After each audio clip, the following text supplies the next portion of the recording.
Hey guys, and welcome back to Sunshine. For our second and final bonus video of the playthrough, we'll be covering bonus shines that Tom and I picked out.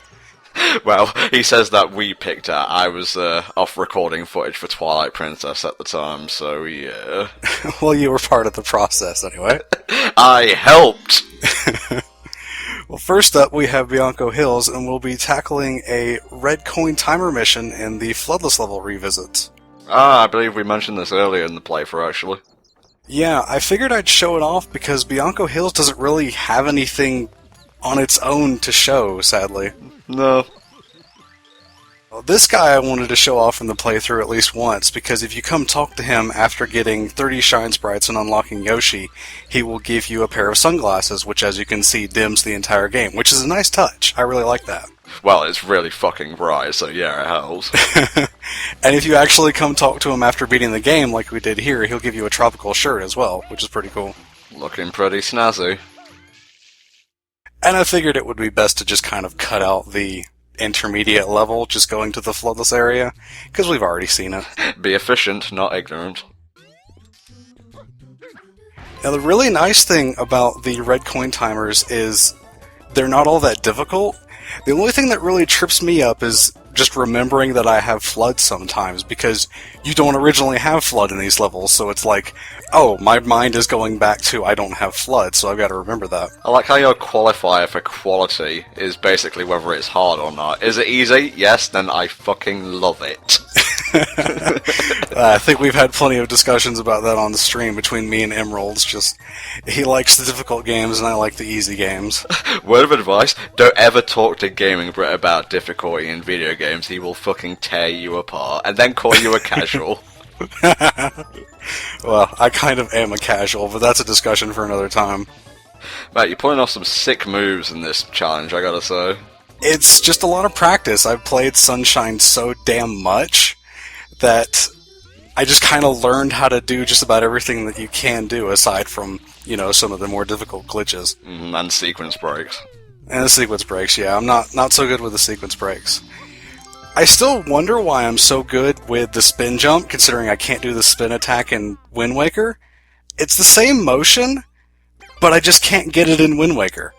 And I don't understand. Well, different timing, I guess. Must be, yeah. Well, now that we've finished up Bianco Hills, it's time to head over to Rico Harbor, Tom's favorite level if I recall correctly. It's definitely up there. We're actually doing one of the more unique missions this time, and this is another one that's kind of based on RNG, and we all know how I feel about RNG, right? Well, for those of you who haven't been keeping up with the playthrough, Spar, why don't you just reiterate? Fuck King Boo. Okay. Cool.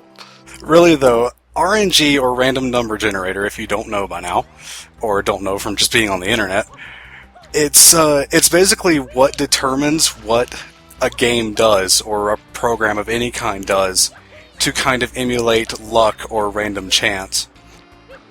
In this one, you need a purple Yoshi, and the only way to get a purple Yoshi is with a durian. Ugh.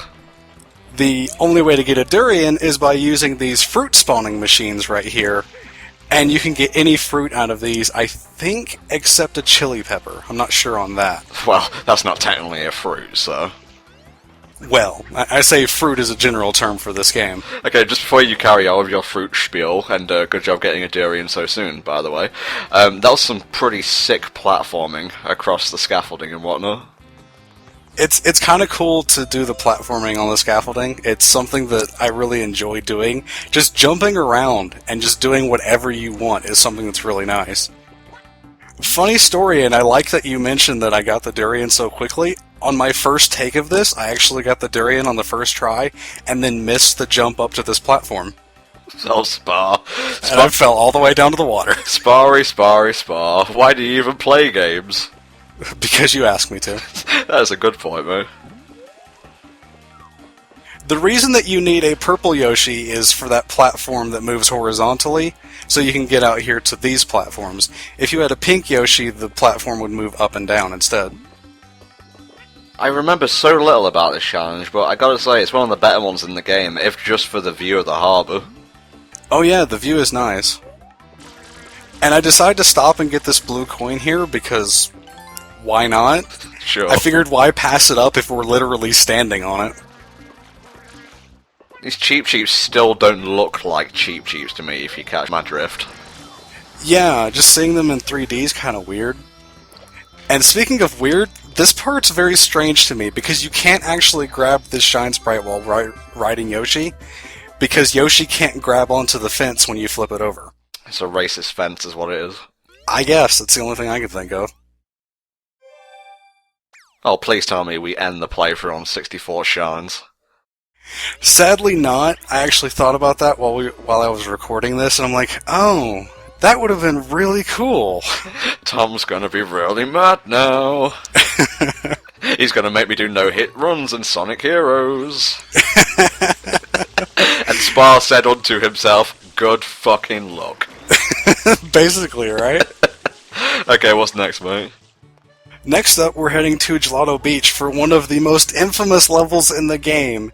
It is time for the Watermelon Festival. Oh, Lord have mercy. I definitely remember this one. This one actually took me 6 takes, or 5, something like that. And the reason that it's infamous and the reason I had to redo it is because what you're trying to do is you're trying to bring a large watermelon over to the beach house. Because they're having a festival. It seems like a lot of places on the island are having festivals now that the place has been cleaned up, which is cool, I guess. But what you have to do is there's one specific watermelon up here on top of the hill where Piantissimo's flag was. And this is the only watermelon that'll win the contest. Okay. But the problem with it is, you have to get the watermelon down there, and it's kind of too big to pick up. But if you push it, and you run the watermelon into a cataquack, or even a dune bud, it'll explode, and you gotta come back and grab the watermelon again. Oh, it's that type of mission. Yeah, and you could probably tell the physics are not great with how the watermelon moves. That was not a jump cut back there. That was the watermelon clipping. Oh my god, I just realized what this is. It's a fucking escort mission. Basically, yeah. And really, I don't have anything to say about how to do this one really well, because what happens is I get really lucky by having the watermelon just go over the cataquacks. Prayer helps. Pick a god and pray, if you will. You know, Vishnu, Allah, and God, they're all good. Once you get down here to the bottom level of the beach, there's only like a couple cataquacks that get in your way. So, once you get down here, it's easy. It's just, when you drop down from that one area, there's like 6 cataquacks there, and the camera really does not help that. And then all the racers from Double Dash just come screaming across the beach. Oh, man, I hated that, though. It's strange because if you're doing Mario Kart Wii on Wi-Fi, the cataquacks in that won't chase after you, but they'll still hit you if you run directly into them. Oh my god, thread in the eye of a needle here. This part is actually not so bad, you just kinda gotta take it a little easy, don't try to rush it or anything. But if the watermelon does happen to fall in the water, then it disappears just like it would explode by hitting a cataquack or a dune bud. You're gonna kick yourself, because an exploit for this mission was found recently, where I believe they picked up a smaller fruit or something, not sure where, and they clipped through the roof, basically, and went inside the glass container and got the shine that way. Huh. Well, okay then. Spar's secretly hiding his frustration. I would have done this the normal way anyway. My god, Mario, don't stand there! It's strange because if you actually stand on that thing normally, it hurts you. I think if you spray it, you get a blue coin as well. But no, you grab a Shine Sprite and suddenly you're invincible. What kind of, like, soda juice emporium puts their blender on the fucking roof of all places? Well, I mean, they do have massive watermelons, so I guess they need a big blender. True. Okay, mate, what's next? Next up, we're heading to Pinna Park, and once again we'll be doing the 8th episode Shine Sprite for that level, because it's actually pretty interesting, and besides that, Pinna Park doesn't really have that many secrets. Oh, this is the other roller coaster one, isn't it? The first one, of course, being the fight against Mecha Bowser. Yep, this is the other roller coaster. And I gotta say, I got really lucky on this one, too. I'm not claiming skill for any of this, folks. All RNG, folks, all RNG.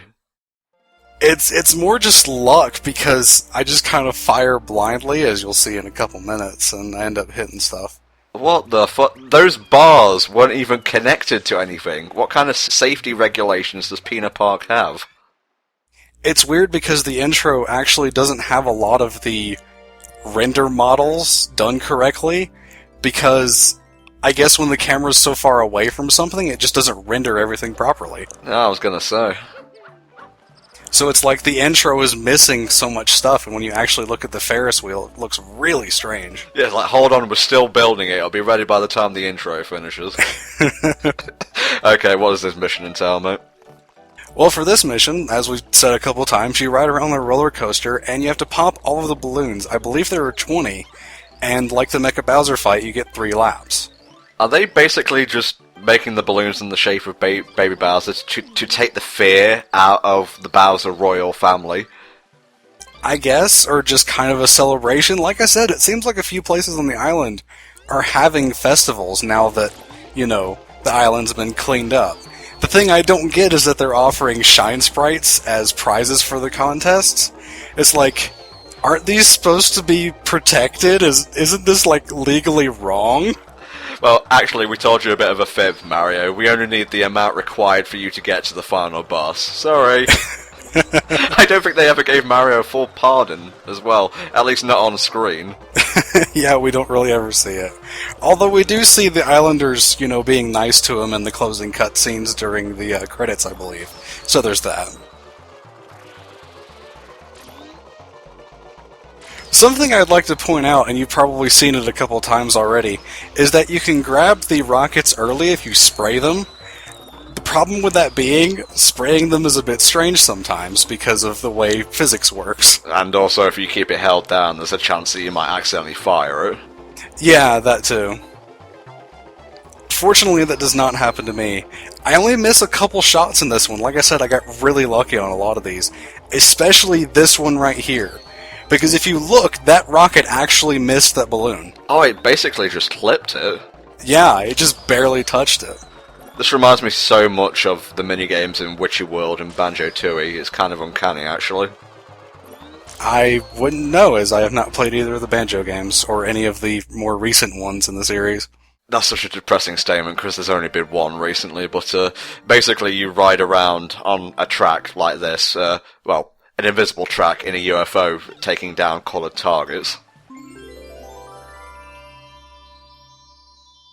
I really have to question why all these people have shine sprites. Shouldn't they be turning these into the authorities, or bringing them back to the Shine Gate? Let it go, man, let it go. The more sunshine there is on the island, the more free pairs of sunglasses that guy's going to have to give away. And he's only got the one. He's out of business now. Oh, so we're a little more than halfway through these bonus levels. Now we're heading to Noki Bay, and we're going to do something a little different this time. We're actually going to grab one of the true secret shines here by not doing, you know, a regular level or one of the red coin timers. Nice, nice. There's a similar shine near the River O' Death warp pipe, I believe. One of the yellow birds was fluttering around the tree there. Yep. For this one, I would recommend going to one of the first couple episodes, just because it's going to be easier to maneuver, and you don't have Grandpa here automatically talking to you when you enter. Spar with those speedrun struts. Basically, what you want to do is just climb up to the top of the cliff, and I think we mentioned this earlier in the playthrough, that there's a bird up here. But you just need to climb, well, you need to jump over here, and then it's not so much climbing as it is bouncing, really. Yeah. What I liked about the Galaxy games, just to go back to secrets and whatnot for a sec, is that it would actually tell you which mission had a secret shine in it. You didn't have to guess or anything like that. Well, you kind of don't have to guess in this one, because I think every level has 8 episodes. They have 2 secrets, and they have 100 coin shine. And then every level has a certain amount of blue coins, and there's blue coins in Corona Mountain, and there's blue coins in Delfino Plaza, and they all add up to however many. I think it's 240. But every level's going to have those 11 shines, and then the plaza has extra as well. And it all adds up to 120, which is kind of cool. Well, it's just streamlining it a bit, I guess, but whatever, shine go. The thing about the secret shines is there will always be a red coin timer for any floodless level. And if an area like Noki Bay, for instance, doesn't have 2 floodless levels, they'll have an extra secret like the yellow bird there. Sadly, there's nothing secret in Serena Beach. You'd think they would do something really interesting with the hotel, but they just did 2 floodless levels, so there's nothing secret here about them. There was a perfect opportunity to bring back Mecha Bowser and have the hotel rise up on its foundations and attack you. But no, of course, Nintendo being Nintendo, they lack the imagination to do that. Please, please don't take this as a serious comment. I am being sarky right now. But no, seriously, that'd be awesome. It would be kind of cool, yeah. It's kind of sad that Mecha Bowser only appears the once. I think the hotel becoming a mech would go past my suspension of disbelief, though. This one, I think I mentioned earlier that I'm not a big fan of this floodless level, but I like this one better than the other one, because to get to the other one you have to do the slot reels, and I was like, no, I'm not doing that again. I had enough RNG for one day. Right. But for this one, the red coins don't actually appear until like halfway through. The timer doesn't start until then, which is kind of strange to me, because you get all this level where you're just kind of doing the same thing as before. Like they didn't know how to fit the coins in. Like, gee, Nintendo, what were you thinking? Seriously, collecting coins, being chased by a hotel mech. Get on it. This red coin here actually tripped me up once or twice, because if you land on the sand that's below it and then try to jump for it, the sand disappears by the time you land. So you're kind of screwed. Oh, Jesus fucking Christ, Spa! I almost had a heart attack! Did you really think I would just leave it in if I suicided? I didn't know what to think there, mate. I don't know if we brought this up, but those clear blocks are actually ice. Mm-hmm. And if you spray them, they start disappearing. And a lot of times, if you get rid of all of them, they'll reveal either a blue coin or a 1-up. Which is kind of cool. There's actually one in the airstrip in that little room that you have to use the turbo nozzle to dash through. That it has a blue coin in it. This one was pretty easy as far as the red coin timers. A few of them are actually fairly difficult. Overall, not that bad. Like I said earlier, it's just kind of remembering you have FLUDD. Yeah, you gotta kind of work against muscle memory in that regard. Okay, we're gonna end on 66. Well, 66 is the number of books in the Bible, so I guess that's special? Okay, I'm not really sure what that has to do with Mario, but you're the one recording this playthrough, so your rules, I guess. I would have done 64 if we had planned it out that way. That would have been really cool. Yeah, if you weren't sitting on your fat ass doing fuck all, Tom. That's not what I was going for, but alright. For Pianta Village, we're also going to do something a little different, since because it only has one floodless level, it only has the one red coin timer. So I'm actually going to grab the second secret shine. Very nice. We are going to start the 8th episode, which is a red coin hunt, but we're not going to go for the red coins. Sorry to disappoint. There's a really nice touch in this level, though, just a touch on the 8th episode. If you go out here to the main part of the village, everywhere in the village you will hear the Pianta Band version of the theme. Oh, nice. Which is a really nice touch, because, you know, they're in the middle of a festival. They're playing music loud, man. They're just happy to have their sunshine back. Getting their jam on. For this one, you need to climb to the top of the tree, and there is a red coin up here. But since we're not doing that, it's not really important. The main thing is just getting to the top of the tree. And we are going to need the rocket nozzle for this. Unfortunately, there's one up here. Can you grab onto these little seeds things here and float up? I don't know if you can float up, but I know you can float a distance. To actually get The shine for this one, you need to grab the seedlings and float from the top of the tree over to a cloud. And that's where the shine sprite is at once you get all 8 of the red coins. But of course, that's not what we're going for here. I think I know which one you're angling for. Yep, for this one, we have to get way up here and then spray the sun. Enjoy the sunshine now, you fuckers! We actually cause a very minor solar eclipse. And on that note, thanks all for watching our playthrough of Super Mario Sunshine. It has been a blast. Thank you, Spar, for a great run. And we'll see you all next time for another HellfireComms playthrough. See you then. Goodbye, everyone.